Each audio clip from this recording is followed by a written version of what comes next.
The morning sun was bright as Michael "Big Shaq" Williams pulled his tired old Honda into the parking lot of Premier Auto Sales. Today was the day. After 5 years of putting away chunks of his paycheck, living in a cramped apartment, and saying no to expensive nights out, he finally had enough saved up for a proper down payment. This wasn't just any car purchase. This was the moment he dreamed about since he was 16, watching car shows with his dad on their old living room TV. Big Shaq had done his homework.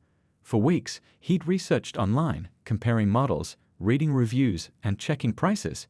He'd settled on the Pathfinder XR, a black SUV with leather seats, a good sound system, and enough room for the basketball gear he hauled to the community center where he coached kids 3 times a week. "Today I become a real adult," he muttered to himself, straightening his collar one last time in the rearview mirror. At 6'4", Big Shaq had always been an impressive figure. A former college basketball player with broad shoulders and a smile that put people at ease. His friends called him Shaq not just because of his height, but because he had the same hearty laugh as the famous basketball player. As he walked into the showroom, the smell of new cars and air freshener hit him. A saleswoman named Jenny greeted him with a practiced smile. She had blonde hair pulled back into a tight ponytail and wore a blazer with the dealership logo. "Just browsing today?" she asked, clearly sizing him up. "Actually, I'm here to buy," Big Shaq said, pulling out his phone. "I saw the Pathfinder XR advertised on your website. The black one with the premium package." Jenny's eyebrows went up slightly. "Oh, that's a beautiful vehicle. Let me show you what we have on the lot." For the next hour, Big Shaq was in heaven. He sat in the driver's seat, feeling the smooth leather under his hands. He tested the sound system, checked the trunk space, and finally took it for a test drive, feeling the power as he merged onto the highway. "This is definitely the one," he told Jenny when they returned. "Let's talk numbers." That's when things started to go sideways. The price Jenny wrote down was nearly $3,000 more than what had been advertised online. "There must be some mistake," Big Shaq said, pulling up the website on his phone. "See? Right here, $32,995. You're showing $35,800. Jenny's smile tightened. "That price must be outdated. Maybe there was a special that ended. Let me get my manager." The floor manager was a man named Derek Simmons, short, with thinning hair and a too-tight suit. He had the kind of face that looked like it rarely smiled, with deep lines around a permanently downturned mouth. "Jenny tells me there's some confusion about pricing," Derek said, not bothering to shake Big Shaq's hand. "Not confusion," Big Shaq replied politely. "The price online is clear. I've been watching it for weeks, and it hasn't changed. I even called yesterday to confirm it was still available at that price before I came in." Derek glanced at Big Shaq's phone, then shrugged. "That's the base model price. This one has extras. But it specifically lists the premium package on the website, same VIN number and everything." Other customers were starting to look over. Derek's face flushed a bit as he lowered his voice. "Listen, buddy, prices change. If you want the car, this is what it costs today. Take it or leave it." Big Shaq stood his ground. "I understand prices change, but this seems like a classic bait and switch. I'd like to speak to the owner." That's when Derek's face turned a deep shade of red. He stepped closer, his voice dropping to a harsh whisper. "Look, we don't need your kind of business here. Always trying to get something for nothing." Big Shaq felt his heart pounding. What did Derek mean by your kind? He took a deep breath, trying to stay calm. "I just want the advertised price. That's all. It's still on your website right now." Derek's face twisted with anger as Big Shaq calmly held up his phone, showing the dealership's website. The tension in the showroom was thick enough to cut with a knife. Other customers had stopped looking at cars and were watching the scene unfold. "I don't care what that says," Derek hissed, jabbing his finger at Big Shaq's phone screen. "That's not the price today." A middle-aged couple nearby exchanged uncomfortable glances.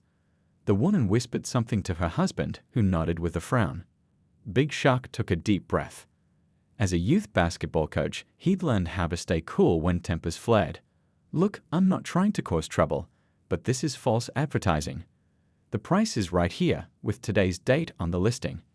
Derek stepped closer, invading Big Shaq's personal space. He was nearly a foot shorter, but what he lacked in height, he made up for in nastiness. "You calling me a liar?" he growled.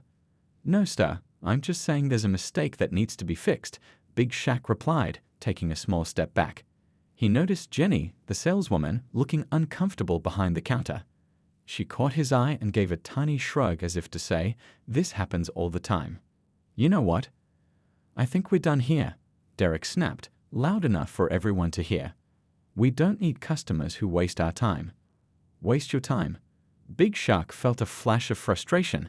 "I came here ready to buy. With cash. I just want the advertised price." A young man in the corner had his phone out now, angled toward them. Big Shaq didn't notice, but Derek did. Instead of calming down, the manager seemed to get even angrier. "Put your phone away," he barked at the customer. "No recording in my showroom." The man lowered his phone but didn't put it away completely. Derek turned back to Big Shaq.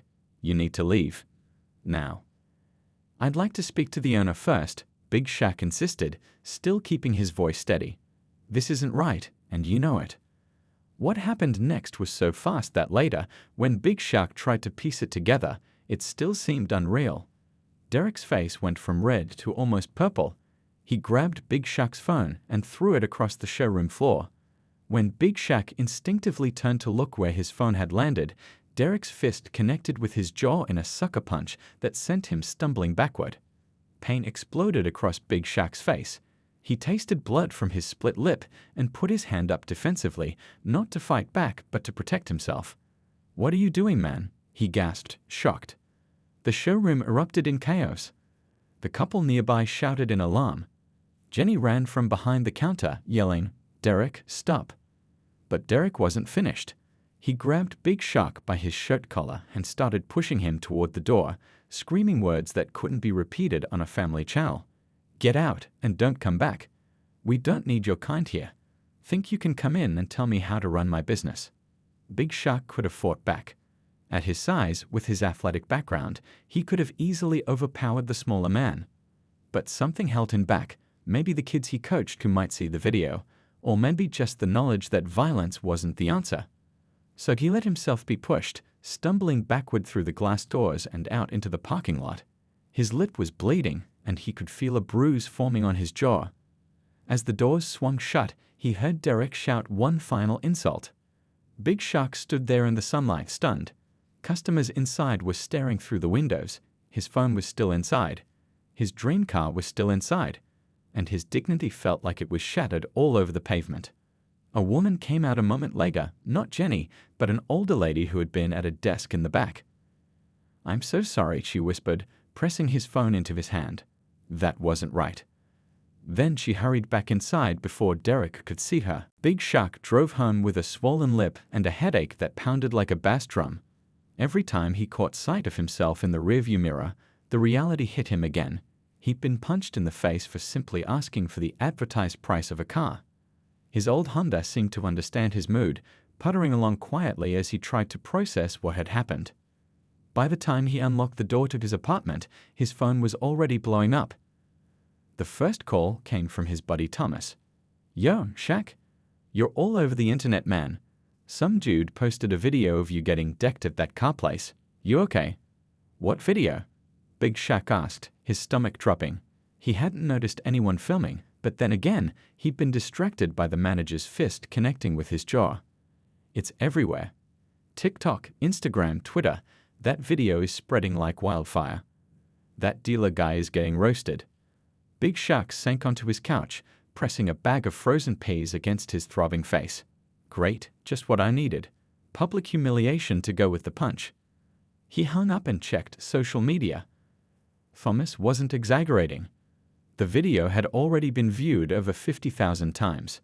The young customer had captured everything: the argument about the price, Derek throwing Big Shaq's phone, the sucker punch, and the ugly scene of Big Shaq being pushed out the door. The comments were a mix of outrage on his behalf and, unfortunately, some people claiming he must have done something to deserve it. Big Shaq turned off his phone, feeling sick. He barely slept that night. Around 6 a.m., his doorbell rang. When he opened the door, he found a local news reporter and a cameraman standing there. Michael Williams? I'm Lisa Chen from Channel 7 News. We'd like to get your statement about the incident at Premier Auto Sales yesterday. Big Shaq blinked in surprise. How did you find my address? The reporter had the grace to look slightly embarrassed. One of your basketball kids' parents tipped us off. People are concerned about you. I'm not ready to talk about this, Big Shaq said, starting to close the door. Wait, Premier Auto released a statement this morning. Don't you want to hear what they said? Big Shaq paused. What did they say? Lisa checked her notes. They said, "We are aware of an unfortunate incident involving a customer and our sales manager. There was a misunderstanding about pricing that escalated in an unexpected way. We regret that tempers flared on both sides. Premier Auto Sales remains committed to customer satisfaction." Both sides? Big Shaq repeated, anger rising in his chest. I didn't raise my voice once. I didn't throw anything. I didn't punch anyone. And they're saying both sides. Lisa nodded eagerly, clearly hoping for an emotional on-camera response. So what's your reaction to their statement? Big Shaq took a deep breath. No comment right now. Please respect my privacy. He closed the door gently but firmly. Inside, his phone kept ringing. Calls from other news outlets, from his basketball kids and their parents, from friends and family who'd seen the video. One call came from a lawyer offering to represent him for a share of the settlement. Around noon, Big Shaq finally checked his email and found a message from his boss at the community center. Michael, seeing that video was disturbing. Take whatever time you need. The kids are asking about you. We all support you. Ray. That email hit him harder than Derek's fist had. The kids, what would they think seeing their coach get punched and not fight back? Would they see it as weakness? Or would they understand he was trying to do the right thing? Big Shaq looked in the mirror at his swollen face. The bruise was darkening to a deep purple. He didn't recognize himself, not just because of the injury, but because he'd always been the guy with the plan, the one in control. Now he felt lost. His cousin Dwayne had been calling nonstop. Big Shaq finally picked up. You need to suit them into the ground, Dwayne said without even saying hello. Big Shaq paced his small apartment, phone pressed to his ear. I don't know, Dwayne. A lawsuit? That feels like a whole new headache. Are you kidding me? His cousin replied, voice rising with each word. The man assaulted you on camera. You could own that dealership by next month. After hanging up, Big Shaq pulled the blinds, closed, and unplugged his doorbell. 3 days had passed since the incident, and the attention hadn't died down. If anything, it had gotten worse. A local radio show had people calling in to debate whether he should have fought back. Someone had made a remix of the video set to hip-hop beats. His face had become a meme. He sank onto his couch and closed his eyes. The bruise on his jaw had turned a yellowish purple, a constant reminder every time he brushed his teeth or shaved. His basketball kids had sent him a group video message, their young faces crowded together on screen, telling him they hoped he felt better soon and asking when he'd be back to coach. That video he watched again and again.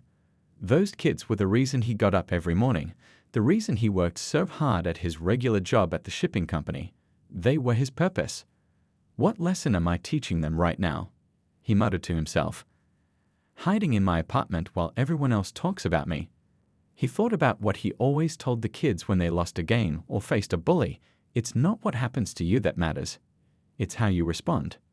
Big Shaq stood up and walked to the bathroom mirror. Time to respond, he told his reflection. He called his cousin back. Dwayne, you just finished law school, right? Yeah, still waiting on my bar results. Why? I need legal advice, but not about suing anybody. An hour later, Dwayne sat across from him at the kitchen table, flipping through papers. So let me get this straight. Instead of suing Premier Auto for assault, defamation, and emotional distress, which could set you up for life, by the way, you want to open your own car dealership. Big Shaq nodded. Right across town from them. Dwayne stared at him like he'd grown a second head. With what money? You spent your savings on that down payment you never got to make. I've got about $15,000 left. And my credit score is good. I've been reading about small business loans all night. Man, you don't know the first thing about selling cars. Big Shaq leaned forward. I know what not to do. I know how it feels to be treated like garbage. And I know there's got to be a better way. He pulled out a notebook filled with scribbled ideas. What if there was a dealership where the price online is the actual price? No games, no surprises, where people are treated with respect, no matter what they look like or how they dress. Dwayne's expression softened. You're serious about this? Dead serious. I keep thinking about those kids I coach. What if this whole thing happened for a reason? What if this is my chance to show them how to turn something bad into something good? Big Shaq flipped through more pages in his notebook. I want to call it transparent motors. Everything out in the open. Prices, history reports, all of it. No hidden fees, no last-minute add-ons. He pointed to a rough sketch. And I want to give a percentage of each sale to anti-violence programs in the community. Turn that punch into something positive. Dwayne sat back, studying his cousin's face. You know how hard this will be, right? You'll be going up against established dealers with deep pockets. I know. Big Shaq touched his bruised jaw. But I keep thinking about something my dad used to say. Sometimes the hardest hit is the wake-up call you needed. For the first time in days, he felt a sense of purpose, a lightness in his chest replacing the heavy weight of humiliation. He wasn't just a victim in a viral video anymore. He was a man with a plan. So he asked Dwayne, will you help me figure out how to make this happen? His cousin sighed, then smiled slowly. This is crazy, but also kind of brilliant. Let me see those business loan papers again. Big Shaq pushed them across the table, a spark of excitement in his eyes. The dealership hadn't just taken his dignity, they'd awakened something in him he didn't know was there. 6 weeks after the incident, Big Shaq stood in an empty lot, squinting in the morning sun. The space wasn't much to look at, just a cracked concrete pad with faded parking lines, a small building that used to be a coffee shop, and a rusted chain-link fence around the perimeter. But to him, it looked like possibility. You sure about this location? Asked Dwayne, scrolling through papers on his tablet. It needs a lot of work. Big Shaq nodded, pointing down the street where, just 2 blocks away, the Premier Auto Sales sign towered over the neighborhood. I'm sure. The bank had approved his loan faster than expected. The viral video had actually helped. The loan officer recognized Big Shaq immediately and seemed eager to be part of his comeback story. The lease on this lot was cheap because the place had been empty for nearly 2 years. Let's do this, Big Shaq said, signing the final paperwork. The next 3 weeks were a blur of activity. Big Shaq worked his regular job at the shipping company during the day, then headed to the lot every evening. He painted the small building himself, a clean white with blue trim. He fixed the fence, patched the concrete, and installed bright, energy-efficient lights. His basketball kids came by on weekends to help, turning the work into games to see who could pick up the most trash or paint the straightest line. Their parents joined in too, bringing food and offering advice. You need a good sign, said Mrs. Chen, mother of his star point guard. My brother-in-law does custom signs. I'll talk to him. Big Shaq's former college roommate, Pete, drove up from 2 states away to help. Pete had been selling cars for years and was tired of the cutthroat atmosphere at his dealership. Man, when you called me about this, I thought you'd lost your mind, Pete admitted as they set up the small office. But now I see it. This place has heart. Finding inventory was the biggest challenge. Big Shaq couldn't afford to stock dozens of new vehicles like the big dealerships. Instead, he focused on quality used cars, each one personally inspected by Pete. We'll start small, Big Shaq told Dwayne. 10 good cars, all priced fairly, all with complete vehicle histories available to customers. He created a website that listed every detail about each vehicle, including any flaws or repair history. Each car had one price clearly marked, the same online and in person. The day before the grand opening, Big Shaq stood in front of the newly installed sign, "To pay our motors." No surprises, just respect. Below it, in smaller letters, a portion of every sale goes to community anti-violence programs. His phone buzzed with a text from a local reporter. Heard about your new place. Premier Auto Manager told me you'll be out of business in a month. Care to comment? Big Shaq smiled and typed back. Tell them thanks for the inspiration. That night, he couldn't sleep. What if no one came? What if people only knew him as that guy who got punched and didn't take his business seriously? Morning came, and with it, unexpected sounds outside his apartment. Big Shaq looked out the window to see 3 of his basketball teams standing in the parking lot, all wearing homemade t-shirts that read "TM to Roar and Satpay." Their parents' cars were decorated with window paint. Grand opening today. "Coach," they called up, "where's your parade?" By the time Big Shaq arrived at the lot, there was already a small crowd gathered. His former boss from the community center, teachers from the local school, neighbors, and to his surprise, a news van. "This isn't just about selling cars," he told the reporter who thrust a microphone in his face. "It's about showing that there's a better way to do business. It's about respect." He cut the ribbon on Transparent Motors with shaking hands. His first customer was already waiting, an older woman who had seen the viral video. "I need a car," she said simply, "and I'd rather give my money to someone who stands for something good." 6 months after opening day, Big Shaq stood in the middle of his lot, which now held 25 vehicles instead of the original 10. It was Saturday morning, and the place was buzzing with activity, but not just from car shoppers. Under a blue canopy set up near the office, Mrs. Chen was helping a young couple understand a loan application. "See here.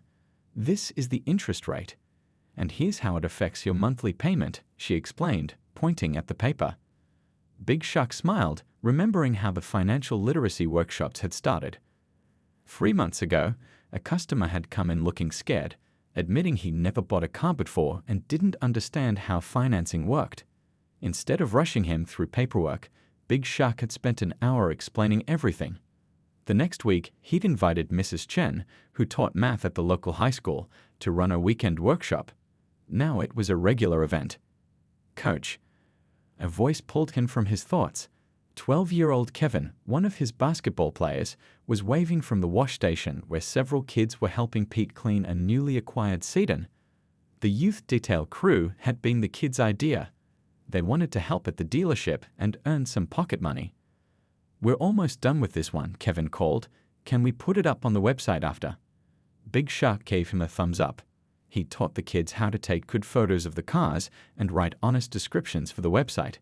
It had turned into an unexpected business lesson for them, one far more valuable than just basketball. Inside the office, Dwayne was handling paperwork for a customer who was trading in her old minivan. The woman looked relieved when Dwayne explained that the trade-in value was fixed, no last-minute reductions like she'd experienced at other dealerships. Business had started slow, with just 3 sales in the first month, but word spread quickly. The transparent pricing and no-pressure approach attracted people tired of traditional dealership tactics. By month 3, they were selling a car almost every day. The phone rang, and Big Shaq picked it up. "Transparent Motors, this is Michael." "Mr. Williams, this is Principal Washington from Lincoln Elementary. I'm calling because we heard about your car care basics class." Big Shaq had started offering free monthly workshops teaching people how to check tire pressure, change oil, and perform basic maintenance. It had been Pete's idea. "Educated customers are loyal customers," he'd said. "We were wondering if you'd consider bringing that program to our school's career day next month," the principal continued. "Our 5th graders could use some positive male role models, and your story is, well, inspiring." After hanging up, Big Shaq stepped outside for a moment of quiet. Across the street, a man was watching the dealership from his car. It took Big Shaq a moment to recognize him, a salesman from Premier Auto Sales. This wasn't the first time he'd noticed someone from Premier watching them. Their lot had been noticeably emptier lately. A local business magazine had run a feature on Transparent Motors last month with the headline, "Punch Leads to Punchline: How One Man's Humiliation Created the Hottest Dealership in Town." The article had mentioned that Premier sales had dropped nearly 40% since the incident. Big Shaq wasn't celebrating their troubles. He hadn't started his business for revenge, but he couldn't help feeling that justice had its own way of working things out. The community center had asked him to speak to troubled teens about conflict resolution. Local business owners sought his advice on ethical business practices. A woman from 3 towns over had driven specifically to buy from him because, as she put it, "I wanted to support someone who's changing things." That afternoon, as he handed keys to a first-time car buyer, a nervous college student who'd saved for years, the young man asked, "Is it true what they say, that you started this place because some dealer punched you?" Big Shaq thought about how to answer. 6 months ago, that punch had seemed like the worst moment of his life. Now he realized it had been the push he needed to find his true calling. Sometimes, he said, the worst thing that happens to you can lead to the best thing you'll ever do. 1 year after the incident that changed everything, Big Shaq stood in his office looking at the framed newspaper article on the wall. Local dealership celebrates 1-year anniversary with community fair. The photo showed him surrounded by his basketball kids, all wearing transparent Motors t-shirts. The bell over the door jingled. Pete stuck his head in. "Hey, we need more hot dogs for the grill. The line's getting crazy out there." Big Shaq nodded. "I'll call the store. They promised to deliver if we ran low." The anniversary celebration had been his team's idea, a community fair with free food, games for kids, and basic car maintenance lessons. The lot was packed with people, many who weren't even shopping for cars, but had come to support the business that had become a neighborhood fixture. The phone rang. It was Dwayne. "Sorry I'm missing the party, cuz court ran late, but I passed the bar exam. I'm officially a lawyer now." "That's amazing." Big Shaq grinned. "Your first client is covered. Transparent Motors needs a full-time legal advisor now that we're expanding." The expansion had been unexpected. A retired car dealer from the next town had approached Big Shaq last month, offering to sell his lot at a good price. "I like what you're doing," the old man had said. "The business needs more people like you." After hanging up, Big Shaq headed outside to check on the festivities. A local band played while people milled around, eating, chatting, and occasionally looking at cars.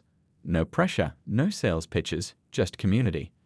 Mrs. Chen waved him over to the finance booth where she was explaining credit scores to a small crowd. "Here's our expert now," she said. "Michael, tell them about your no-haggle price guarantee." As Big Shaq talked with the group, he noticed someone hanging back at the edge of the lot. A man in a rumpled suit, watching nervously. It took a moment for recognition to hit. It was Derek, the manager who had punched him a year ago.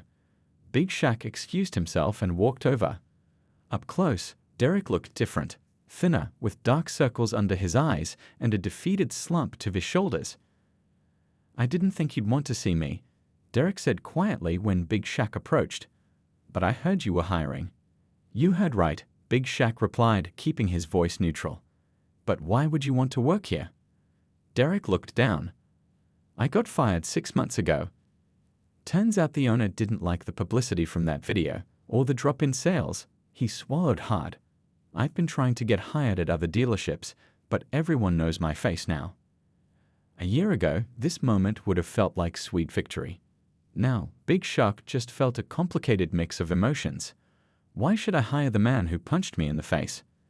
Derek met his eyes for the first time. "You shouldn't." "I wouldn't. But I've got a family, and I've been selling cars for 20 years. It's all I know." He handed over a folded piece of paper, "My resume," and an apology letter. "I wrote it months ago, but never had the guts to bring it." Big Shaq took the papers but didn't open them. Around them, the celebration continued, kids laughing, music playing, the smell of grilling hot dogs in the air. His business was thriving. His community center teams had won 3 championships this year. Life had never been better. "Can I ask you something?" Big Shaq said. "What made you so angry that day?" Derek looked surprised by the question. "Honest truth? I was already on my last warning. Owner was threatening to fire me if I didn't hit sales targets. I was underwater on my mortgage. And then you walked in asking for the online price, which would have cut my commission." He shook his head. "Not an excuse. I lost control." Big Shaq nodded slowly. "I'm not promising anything, but we need someone in the detailing department. It's hard work, washing cars, cleaning interiors. Minimum wage to start." Hope flickered in Derek's tired eyes. "I'll take it. 3-month probation, 1 wrong move and you're out." "I understand." Big Shaq handed him an application. "The kids who work here, my basketball players, they know who you are. They've seen the video. You'll have to earn their respect." Derek took the application with slightly shaking hands. "Thank you. I don't deserve this chance." No, Big Shaq agreed. But a year ago, I didn't know I deserved better than how you treated me. Sometimes we all need to learn what we're really worth.